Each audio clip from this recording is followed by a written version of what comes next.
আসসালামু আলাইকুম বন্ধুরা, এই ভিডিওতে যে টুনা মাছগুলোকে বরফের মতো শক্ত অবস্থায় দেখছেন এবং সেটার গায়ে যেভাবে ছুরি দিয়ে ফালি করা হচ্ছে, এটা কোনো সাধারণ প্রসেসের ফিশ কাটিং নয়।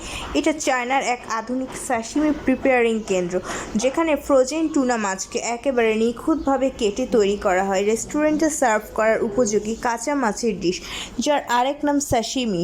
সুশি বা জাপানি খাবারে এই সাশিমি এখন চীনে এতই জনপ্রিয় যে চীনের প্রতিটি বড় শহরে এর আলাদা প্রস্তুত কেন্দ্র গড়ে উঠেছে। চীনের বিভিন্ন উপকূলীয় বন্দরে টুনা মাছ শিকারের পরপরই তা অতি দ্রুত কোল্ড স্টোরেজ করা হয়, কারণ টুনা মাছ খুব দ্রুত পচনশীল এবং সাশিমির মতো খাবারের জন্য যেহেতু মাছটি কাঁচা খাওয়ার উপযোগী হতে হয়, তাই এই মাছকে 100% ফ্রেশ অবস্থায় রাখা আবশ্যক। এজন্য মাছগুলো ধরা পড়ার সাথে সাথেই সেগুলোকে -50 ডিগ্রি টেম্পারেচারে ফ্রোজেন করতে হয়। এভাবে জমে থাকা মাছগুলো পরবর্তীতে পাঠানো হয় প্রক্রিয়াকরণ কেন্দ্রে। এখানে বিশেষ এক ধরনের ঠান্ডা রুম থাকে, যার ভেতরে ঢুকলে মনে হয় যেন ফ্রিজারের ভেতরে চলে আসা হয়েছে। এই রুমে ফ্রোজেন মাছগুলোকে প্রথমে রাখা হয় 10 থেকে 15 মিনিটের জন্য নির্দিষ্ট একটি ট্রেতে, যাতে বাহিরের পার্ট একটু একটু করে নরম হয় কিন্তু ভেতরের ফ্রেশনেস নষ্ট না হয়। এর শুরু হয় কাটিং প্রসেস।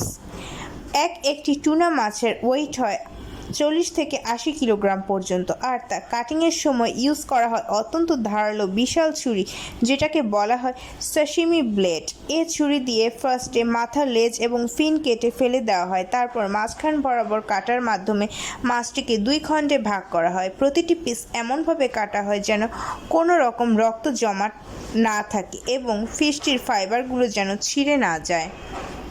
এরপর কাটিং এক্সপার্টরা মাছের ফাইলেট মেক করেন। এই ফাইলেট মেকিংয়ের টাইমে এমন নিখুঁতভাবে কাটতে হয় যেন প্রতিটি স্লাইসের পুরুত্ব সমান হয়, রং থাকে চকচকে এবং গন্ধও যাতে একদম ফ্রেশ হয়। যারা এই কাজ করেন তারা বছরে হাজার হাজার মাছ কাটেন এবং তারা এতটাই এক্সপার্ট হয়ে ওঠেন যে চোখ বন্ধ করেও একটি মাছের গঠন বুঝে নিতে পারেন।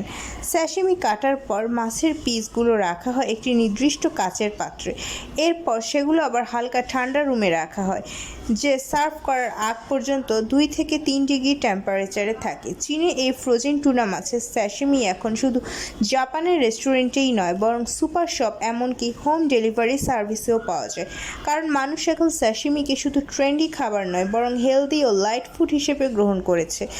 এই সাশিমিতে রয়েছে উচ্চমাত্রার protein, omega three fatty acid, iron আর অন্য কোনো কৃত্রিম উপাদান ছাড়াই ভক্ষণ করা যায় বলে এর কদর দিন দিন বাড়ছে। এই সাশিমি বিজনেসের প্রধান পাওয়ার হলো মাছের মান এবং কাটার দক্ষতা। এই শিল্প এখন চায়নার উদ্যোক্তাদের জন্য নতুন দরজা খুলে দিয়েছে। প্রিয় দর্শক, আপনারা যদি এই ভিডিওটি আমার ইউটিউব চ্যানেল রিনিস ওয়ার্ল্ড থেকে দেখে থাকেন, তাহলে আমার চ্যানেলটি সাবস্ক্রাইব করে পাশে থাকা বেল আইকনটি প্রেস করে দেবেন, যাতে আরও নিত্য নতুন ভিডিও সবার আগে আপনার কাছে পৌঁছায়। যদি আমার ফেসবুক পেজ রিনিস ওয়ার্ল্ড থেকে দেখে থাকেন, তাহলে আমার পেজটি ফলো দিয়ে আমার পাশে থাকার অনুরোধ রইল। ধন্যবাদ।